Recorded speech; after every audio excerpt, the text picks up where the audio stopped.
Est-ce que manger tard le soir, c'est mauvais? Là, on entre dans un sujet qui se nomme la chrononutrition. Que dit la science sur ce sujet? En fin de journée, quand tu rentres chez toi et que tu veux dormir, ton corps sécrète de la mélatonine, qui dit à ton pancréas de dormir et à ton système digestif de se reposer. Le problème, c'est que tu manges. Le corps, lui, ne peut pas gérer deux hormones opposées en même temps.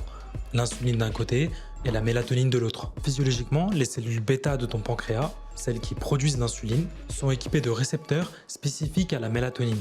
Elles se nomment MT1, MT2.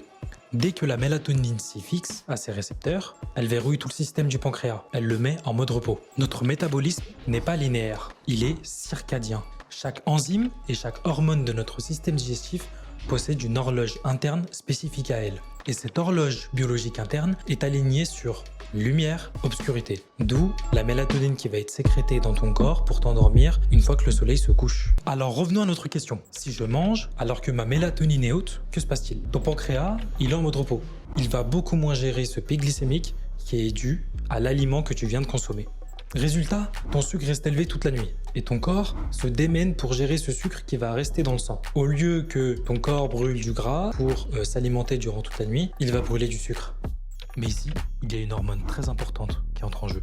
C'est la leptine, ou plus communément appelée l'hormone de la satiété. Normalement, la leptine, pendant la nuit, atteint son pic et coupe totalement ta faim. Il va venir permettre à ton corps de puiser dans ses réserves de graisse toute la nuit. Étant donné que tu viens de manger, cette toxicité glycémique va venir bloquer le signal de cette hormone au niveau de l'hypothalamus, dans le cerveau. On appelle cela une résistance temporaire à la leptine. Non seulement tu stockes le sucre que tu viens de consommer sous forme de gras, mais en plus tu bloques la leptine et donc ça t'empêche d'être rassasié. La nuit, considère ton corps comme fermé. Il est en mode repos et il n'a pas besoin d'avoir du sucre qui arrive de nulle part. Laisse-le se reposer et laisse-le brûler le gras toute la nuit. C'est à ton avantage.